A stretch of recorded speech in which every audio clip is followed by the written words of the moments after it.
Como todos nós já sabemos, fazer um roteiro não é uma tarefa fácil. Não é à toa que Hollywood lança cada coisa mais lamentável que a outra no cinema. Mas acredito que o básico de como funciona uma narrativa vocês já sabem. 3 atos, começo, meio e fim. Primeiro, a gente tem uma introdução do cenário onde a história vai se passar e do nosso protagonista. Daí surge uma situação que gera um conflito que geralmente chamamos de plot, a força motriz da nossa narrativa. Partindo para o segundo ato, começa a desenrolar os eventos e a narrativa começa a progredir, até chegarmos ao ápice, o momento mais tenso do conflito, que chamamos de clímax. Depois do clímax, as tensões abaixam, nós temos uma resolução, podendo ser boa ou ruim, e às vezes com brechas para uma possível continuação, mas esse arco em específico já acabou. Ok, dito isso, vamos fazer o seguinte: pega toda essa explicação que eu dei, amassa, joga fora e vamos começar de novo, porque hoje você vai conhecer um novo tipo de estrutura narrativa. Um tipo que vocês provavelmente já viram, mas não sabiam que isso era uma coisa. Hoje vamos falar de Kishotenketsu, a estrutura que os animes usam para contarem suas histórias.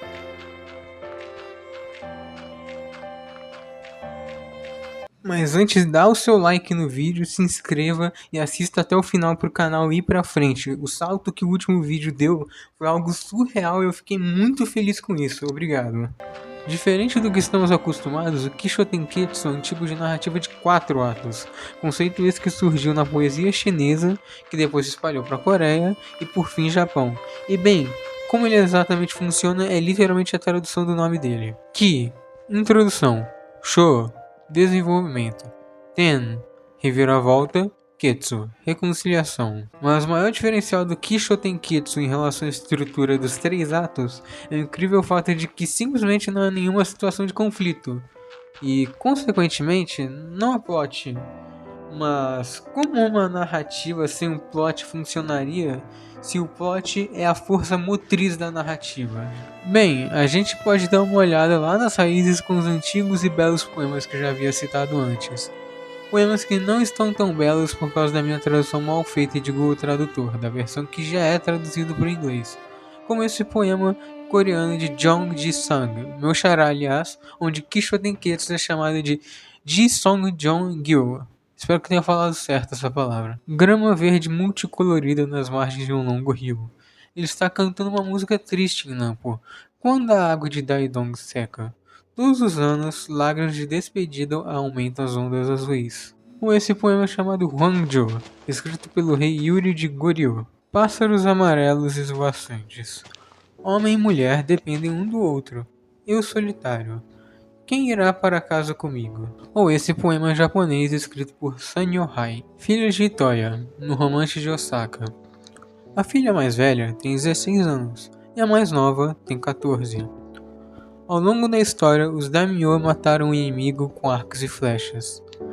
As filhas de Toya matam com os olhos. Caso não tenha ficado tão claro apenas lendo esses exemplos, vamos aprofundar o terceiro exemplo porque ele é o mais explícito e referenciado do Kishotenketsu.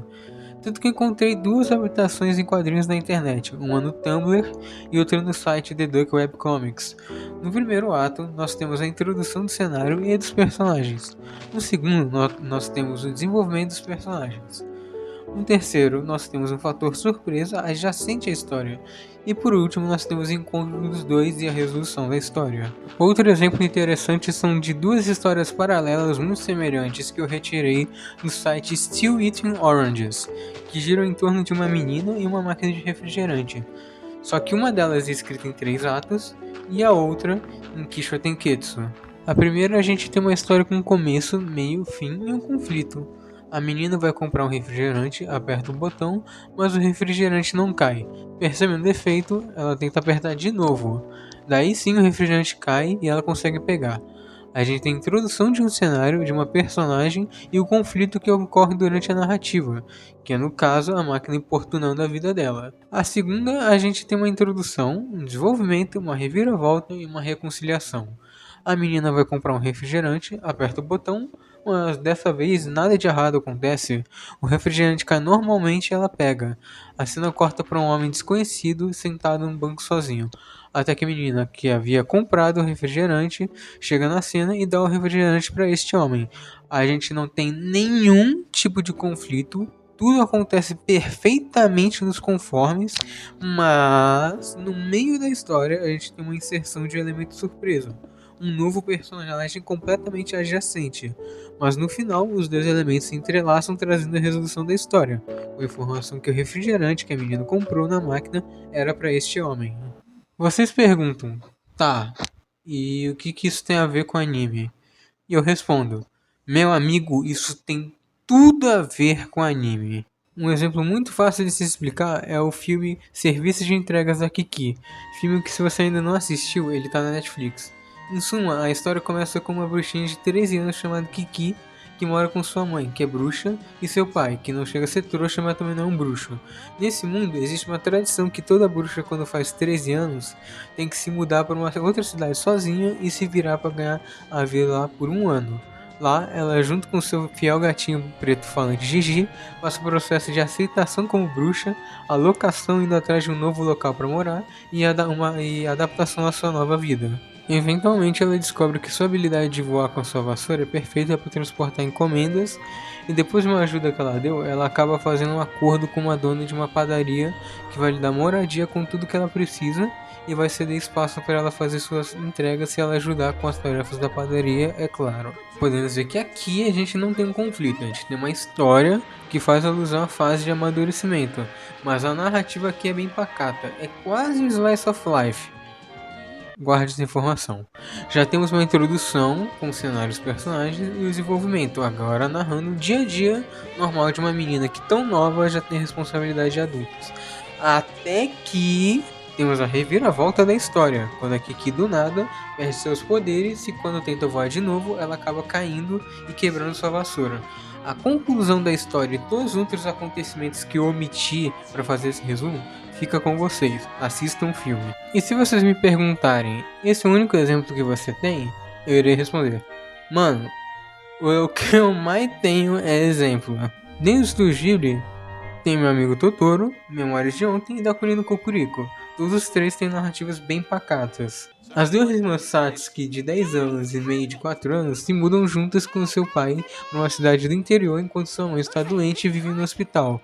No processo de adaptação, elas conhecem o grande Totoro, literal e figurativamente, e as duas versões menores dele.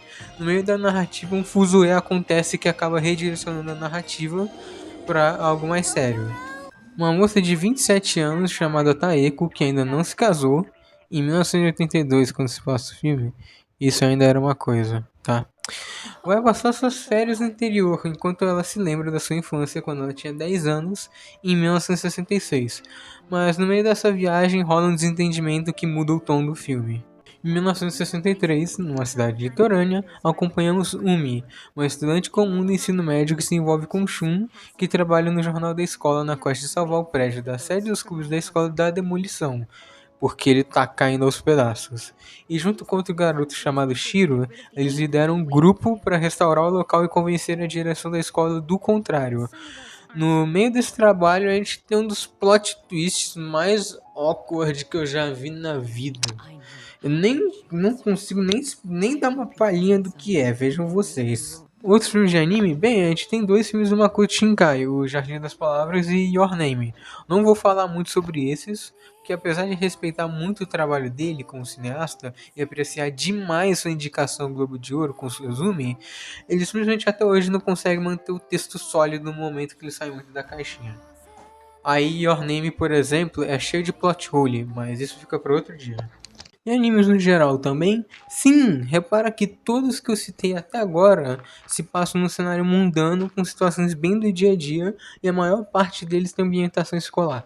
Cara, isso é literalmente a definição de Slice of Life, não existe descrição melhor que isso. Acredito que uma enorme fatia do Slice of Life que existem são Kishotenketsu.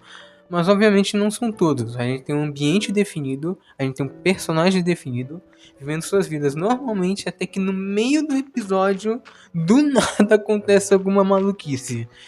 Geralmente nada é demais, só uma palhaçada random mesmo e tudo se resolve no mesmo episódio. Mas ainda conta.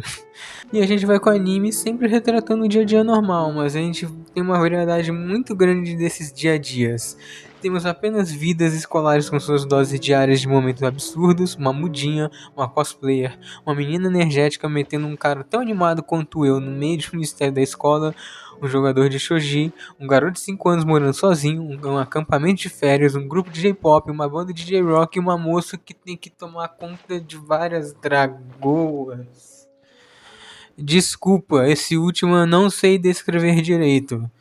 Se não me engano, falam que essa fórmula também é aplicável para anime shounen, e o que também faz sentido, mas é de uma maneira muito mais profunda e complexa, algo que é desnecessário pro vídeo de hoje. Aliás, que tipo de maluquices não seriam essas, hein? Bom, a gente tem desde a menina nerd do grupo espalhando fofoca de duas pessoas do grupo que iam sair no encontro baseado em uma meia informação.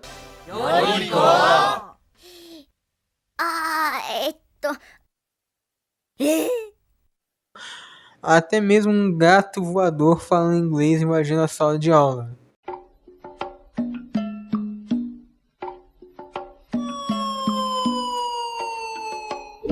Hello, everyone.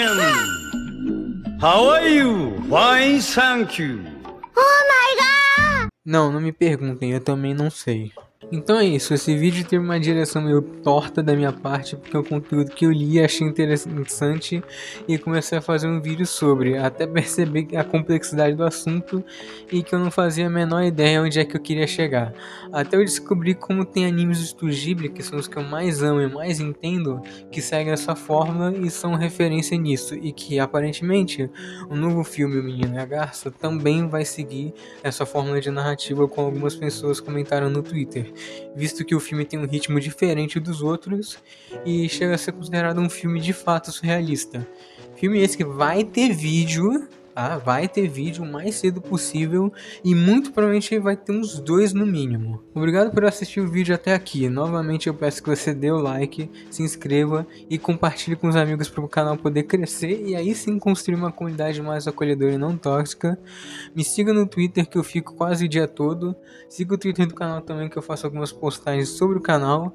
E me siga no Instagram, mesmo que eu entre de vez em nunca. Eu fiz um post esses dias e ninguém viu ou interagiu, então whatever na real. Espero que você tenha um bom dia, uma boa tarde, uma boa noite e tchau.